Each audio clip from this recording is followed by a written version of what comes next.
Ce soir, à l'émission, la famille Darèche reçoit la médaille de la députée Lucie Lecourt. C'est toujours le fun de se faire récompenser, tu sais. Et Saint-Placide se prépare pour une soirée d'Halloween bien spéciale. Il y a un concours de costumes qui va apparaître ici. Toutes les photos vont se retrouver sur les réseaux sociaux pour que le grand public puisse voter. En entrevue, je reçois Patricia Tremblay, avec qui il sera question de mixité dans le domaine de l'éducation à l'enfance. Il faut absolument que nos hommes soient présents pour présenter ces images-là. Je m'entretiens également avec Farah Vikarski à propos de la Semaine nationale de l'action communautaire autonome. Démontrer par la fermeture tout le travail qui ne se fait pas dans les communautés quand les organismes sont fermés. Enfin, Maude Pilon-Bernier nous parle de sa participation à la course Donne-toi donc. Pour récolter des fonds pour donner de l'équipement sportif et des inscriptions pour des jeunes sportifs dans la région de la MRC d'Argenteuil. Bienvenue à Accès local.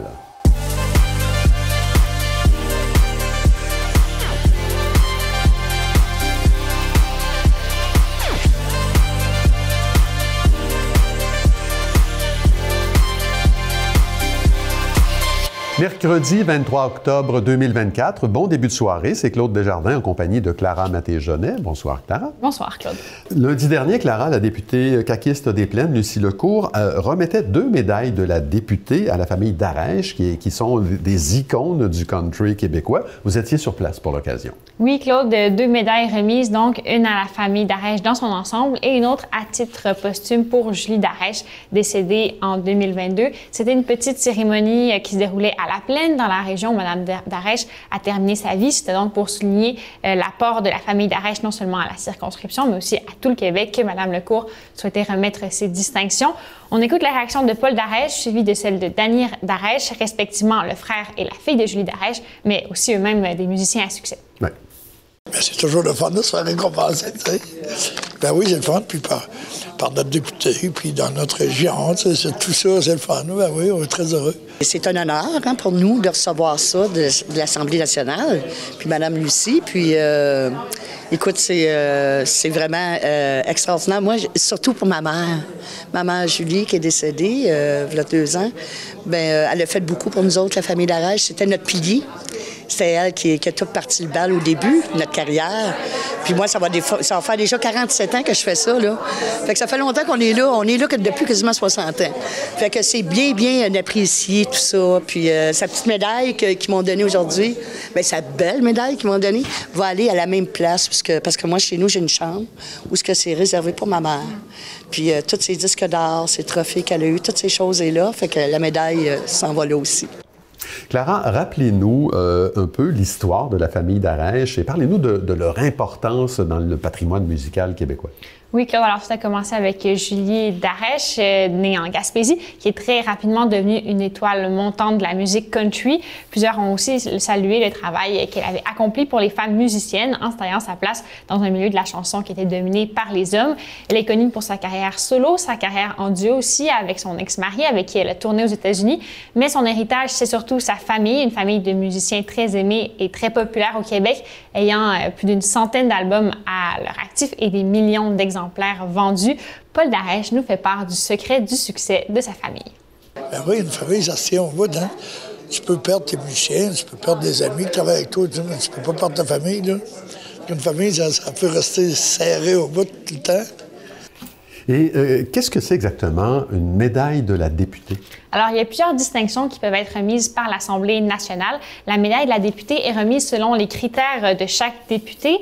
Donc, chaque député, justement, peut en remettre une dizaine par année. Pour sa part, Lucie Lecourt n'en a remise qu'une seule autre depuis son élection en 2018. C'était à l'infirmière Sarah Cuérier-Riel pour avoir sauvé une famille d'une maison en flammes. On écoute Mme Lecourt à propos de son choix de remettre cette distinction à la famille Darèche.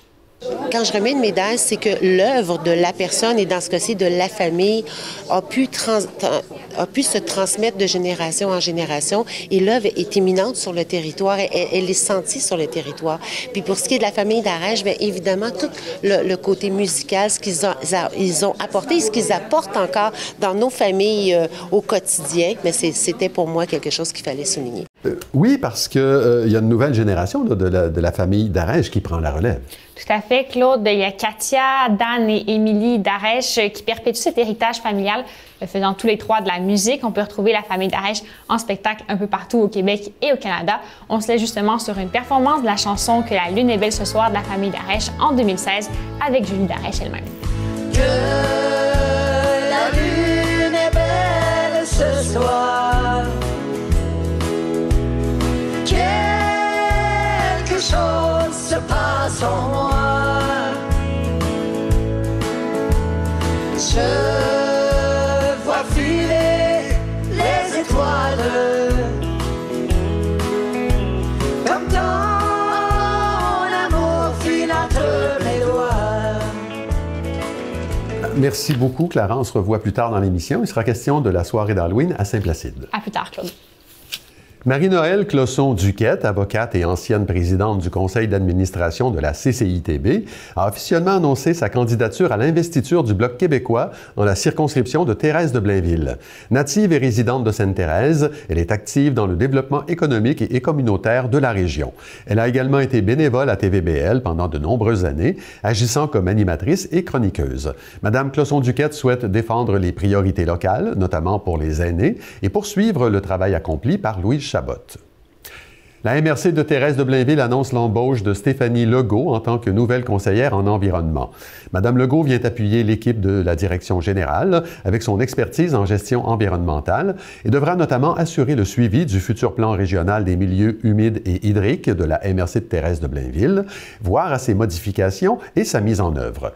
Stéphanie Legault a été inspectrice en environnement à la ville de Saint-Colomban pendant plusieurs années et a participé à plusieurs projets de protection et de gestion durable des milieux naturels dans plusieurs municipalités de la région des Laurentides. L'éducation à l'enfance, c'est aussi l'affaire des hommes. Voilà le thème sous lequel se déroule une campagne qui fait la promotion de la mixité dans ce domaine particulier et qui se déploie actuellement au Cégep de Saint-Jérôme. J'en discute avec Patricia Tremblay, qui est directrice des études au sein de l'institution jéromienne. Madame Tremblay, bonsoir. Bonsoir. Alors, cette campagne-là, elle a été initiée au département d'éducation à l'enfance. Oui. L'énoncé est très clair. On comprend que ça veut dire que c'est un domaine d'études qui n'attire pas beaucoup les hommes. Est-ce qu'on sait pourquoi? C'est difficile à comprendre pourquoi. On le sait, au Québec, il y a plusieurs domaines, notamment des domaines d'enseignement, de la santé, qui ont des prédominances d'employés féminins. Oui. Donc, on tente de changer la vapeur avec cette campagne-là et d'inciter les hommes à participer à l'éducation de nos jeunes enfants.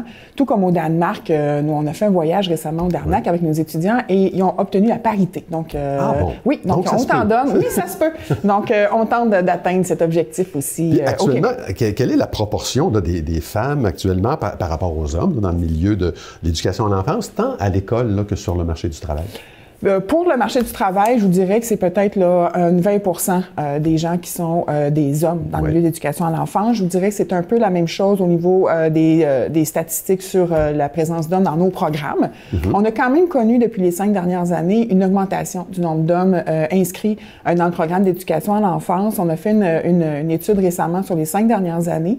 Il y a quand même eu une augmentation de 12% de nos étudiants dans ce programme-là grâce aux étudiants hommes qui ont augmenté leur proportion à 58%. Bon. Donc maintenant, on est rendu au lieu d'avoir en 2020 un homme pour 16 femmes, on est maintenant rendu à un homme pour 11 femmes. Donc on est sur la bonne voie. Il y a un progrès qui se fait. Oui, quand même. Bon, cette campagne-là, comment elle se déploie à l'intérieur du cégep? Quels sont les arguments qui sont mis de l'avant pour attirer les gars? Bien, ça fait plusieurs années qu'on a, on a plusieurs initiatives. J'arbore d'ailleurs notre première initiative, un chandail de la mixité que nos étudiantes portent fièrement lors d'une journée annuelle dans leur stage en CPE avec lesquels on prend et on crée des événements, des photos avec les parents, donc pour être plus visible. Mais on a également fait plusieurs initiatives, des colloques, des visites dans les écoles secondaires, des sensibilisations aux conseillers d'orientation, à l'information scolaire aussi des écoles secondaires. Donc, et là, notre toute dernière campagne vise à promouvoir des modèles masculins.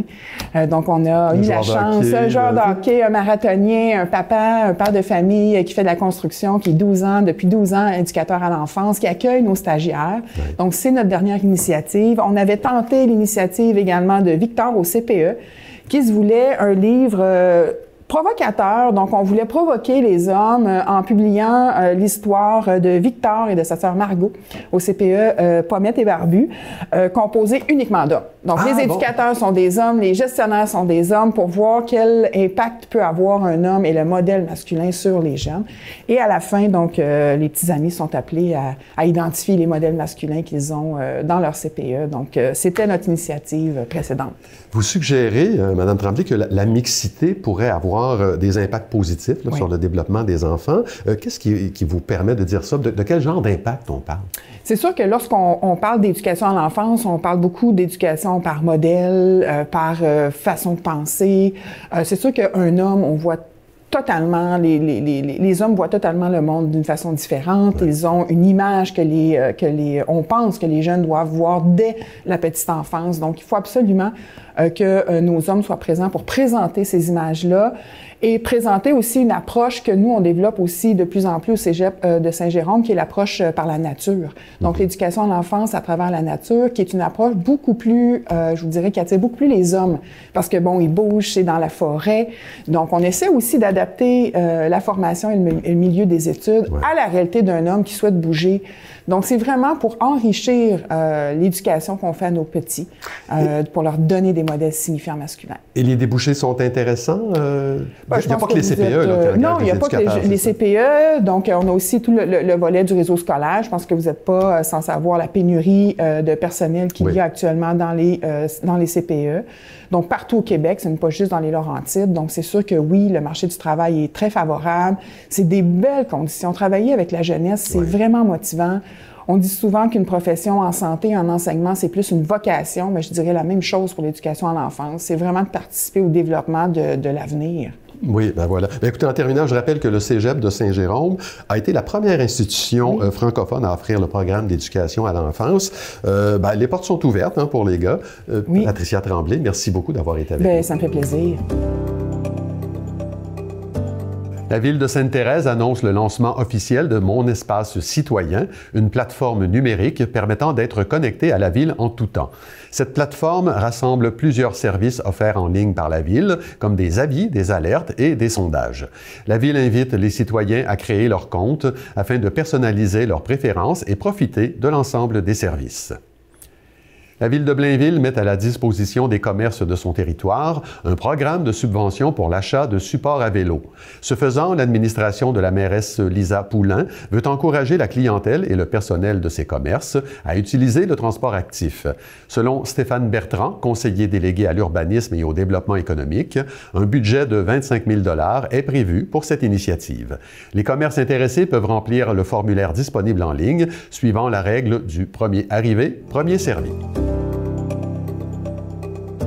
Le dimanche 20 octobre, c'était la course Donne-toi donc, un événement caritatif au profit de la Fondation Jérémy Paradis. Maude Pilon-Bernier était sur place à la fois pour couvrir l'événement et y prendre part. Voyez son reportage. Alors, je m'apprête à participer aux 3 km de course. J'ai vraiment hâte. Je suis contente que ce soit pour une super bonne initiative. Alors, on s'en va s'entraîner, on s'en va courir, on s'en va bouger. À tantôt, la gang!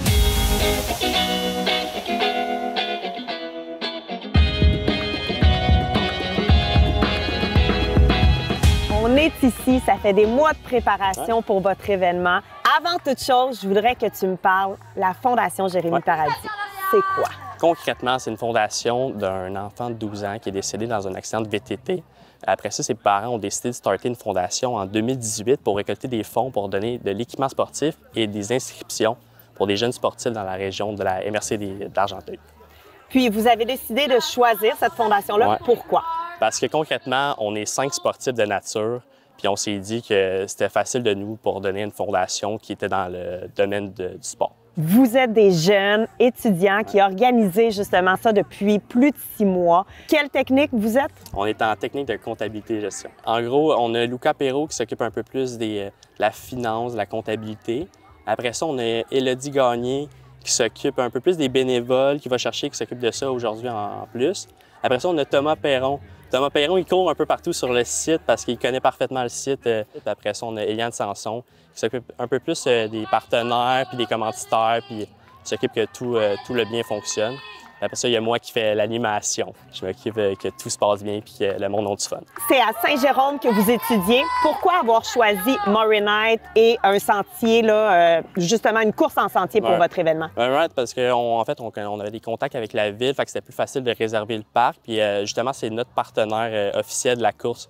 Fait qu'on est vraiment content qu'ils soient avec nous. On a le groupe Carber qui sont là, qui a une voiture juste en arrière. Et, ils parlent avec le monde, ils ont du plaisir. Après ça, on a le IGA de Murray Nights qui nous ont offert des hot dogs, des boissons, des chips, des collations pour les coureurs. Puis après ça, on a le Shawbridge qui nous a offert de la limonade pour chaque coureur après leur course. On est bien pris en charge. On a de quoi boire, on a de quoi manger aussi.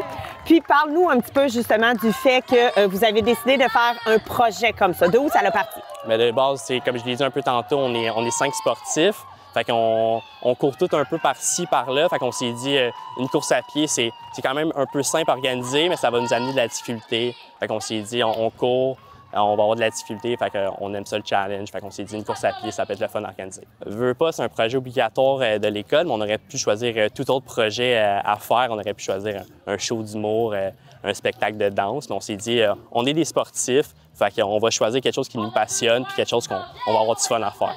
De base, on avait 100 coureurs à avoir, puis on voulait leur donner 1 000 $ à la fondation. Et là, après ça, on ne va pas vous révéler le montant qu'on va donner à la fondation, là, mais là, on est à peu près à 150 coureurs présentement. Fait que ça augure très bien. Un énorme merci Antoine. Encore bon succès, puis bravo pour tout ça. Merci à vous.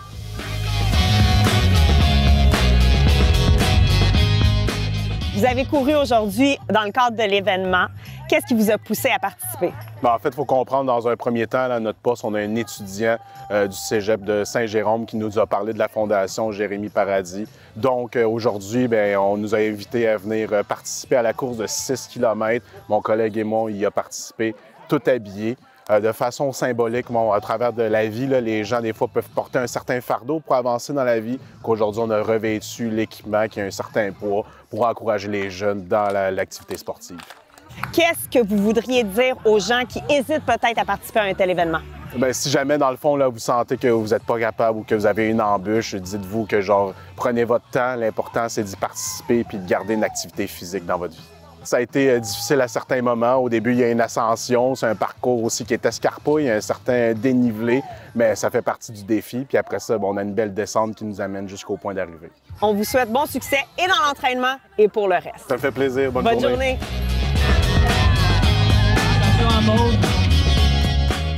Wow! Quel événement! Courir en sentier, c'est complètement différent de courir en ville, mais j'ai trouvé ça exaltant. Félicitations à tous les organisateurs. Vraiment, bravo, c'était sensationnel. À l'occasion de la 23e Semaine nationale de l'action communautaire autonome, le regroupement des organismes communautaires des Laurentides affiche résolument sa fierté d'être un moteur de progrès social. J'en discute avec Farah Wikarski, agente de liaison à la mobilisation au sein du regroupement. Madame Wikarski, bonsoir. Bonsoir. Donc, Semaine de l'action communautaire autonome, sous le thème « Nous sommes communautaires autonomes », l'énoncé a le mérite d'être clair. Est-ce qu'on va le définir maintenant? Qu'est-ce que ça veut dire, ça, être communautaire autonome? Oui, être communautaire autonome, en fait, les organismes communautaires sont souvent méconnus. Donc, il y en a 4 500 au Québec, une force de travail de 54 000 travailleuses, plus des bénévoles, plus des millions de personnes qui les fréquentent. Donc, c'est pour essayer de mieux les faire connaître parce qu'on n'a pas toujours la référence de ce que font les organismes exactement. Puis autonome, parce que les organismes ont une autonomie d'action au sein de leur instance. Vous aspirez à une plus grande justice sociale et climatique. Je me trompe ou si le fait d'intégrer la dimension climatique, c'est nouveau, ça, dans l'énoncé de la mission? Oui, c'est nouveau. Oui. C'est nouveau, bien que la crise climatique soit pas nouvelle, mais on s'est rendu compte au fil des ans, à force de travailler la justice sociale, que les personnes directement concernées avec qui on travaille sont les plus touchées par la crise climatique.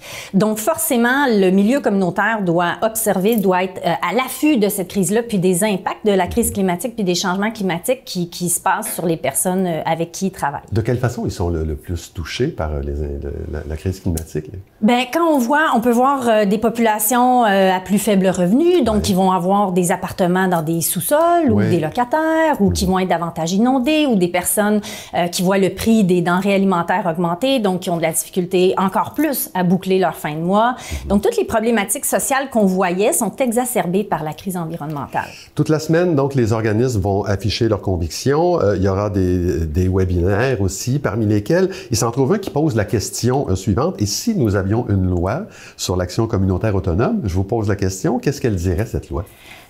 C'est une bonne question, puis c'est un processus qui est en réflexion, je dirais, avec les groupes communautaires. Il y a eu la reconnaissance, il y a eu une politique de reconnaissance de l'action communautaire en 2001. Puis cette politique-là, elle est transministérielle, mais les ministères sont pas obligés de l'appliquer. Donc, c'est au bon gré du gouvernement qui est en place. Puis ce qu'on voit souvent, c'est qu'il y a un manque de volonté politique quand vient le temps de bonifier ou de supporter réellement les organismes communautaires. Donc, avec une loi, on se dit peut-être que ça pourrait aider à ce qu'il y ait comme davantage de reconnaissance des organismes communautaires. Mais le projet est en réflexion. Bon, l'Agence Santé Québec va entrer en fonction officiellement le 1er décembre. Ça semble pas être perçu comme une bonne nouvelle par votre organisme. Non. Pourquoi? Parce que pour nous, c'est la finale de la réforme que ce que M. Barrette voulait faire. Donc, le projet de loi Dubé vient centraliser comme jamais. Ça va être une méga structure. On craint vraiment, à travers cette centralisation-là, toute la perte du pouvoir des instances qui sont sur le terrain réellement. Puis, on craint pour les organismes communautaires qu'il y ait vraiment, parce qu'on voit à travers ce projet-là beaucoup de privatisation. Donc, on craint qu'il y ait plusieurs personnes qui n'aient plus accès aux services de santé, puis que par la force des choses, qui se tournent encore davantage vers les organismes communautaires, alors que nous, notre financement ne suit pas du tout pour répondre à ces demandes qui ne cessent d'augmenter. Oui, c'est ça. Et puis, bon, les organismes dénoncent continuellement, justement, le désengagement de l'État sur le plan financier. Quels sont les secteurs qui sont les plus touchés? Bien, vraiment, ce qu'on voit présentement, c'est que, oui, c'est ça, j'ai le système de santé puis de l'éducation, mais pour ne nommer que ceux-ci, je manque de mots. C'est décourageant, c'est triste de voir qu'il y a un désengagement de l'État dans ces sphères-là, qui sont des sphères vraiment essentielles, alors qu'il y a des investissements massifs d'argent dans d'autres secteurs ou pour supporter des entreprises privées, Nordvolt, pour ne nommer que celle-là, tu sais. Donc, les choix politiques sont quand même, parlent d'eux-mêmes. Tu sais. Le 24 octobre, ça c'est jeudi, tous les organismes vont fermer symboliquement leurs portes. Quel est le message que vous souhaitez envoyer par ce geste-là? Oui, en fait, c'est une journée, c'est la journée de reconnaissance des travailleuses et des travailleurs du communautaire dans les Laurentides. Donc, c'est essentiellement une journée où 75 organismes dans les Laurentides vont fermer leurs portes.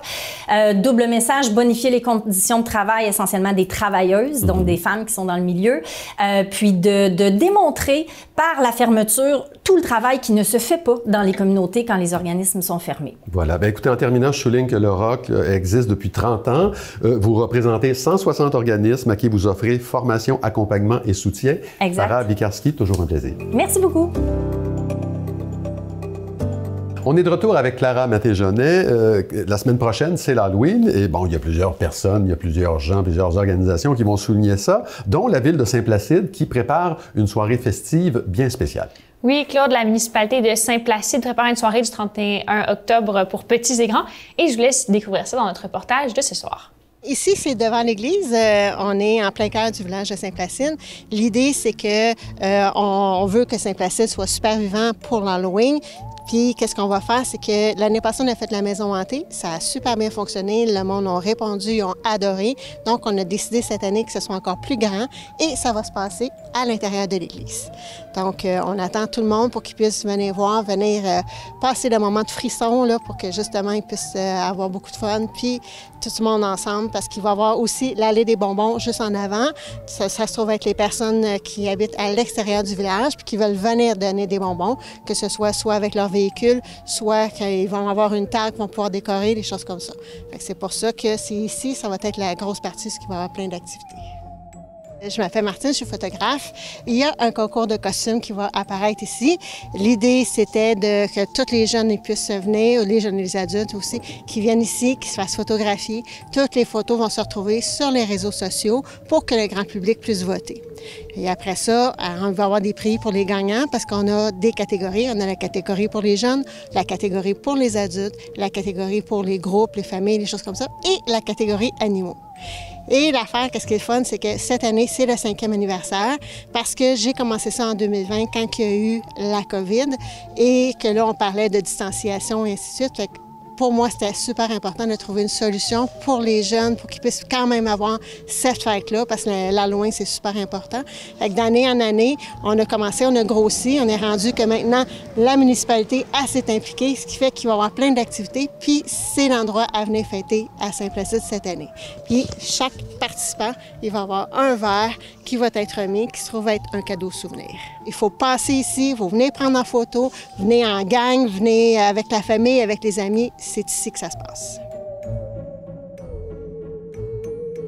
Évidemment, ici à Saint-Placide, la majorité des événements et les activités de loisirs sont portés par les citoyens. Alors, quand il y a une initiative de cette sorte-là, de cette ampleur-là, on ne pouvait pas faire autrement que de la supporter à la hauteur de nos moyens. Alors, mais on s'est un petit peu emballé, mais c'est sûr qu'on n'est pas encore à la hauteur des rêves de Martine, mais oui, on collabore de la manière qu'on peut. Les travaux publics contribuent, tout le monde met un peu la main à la pâte.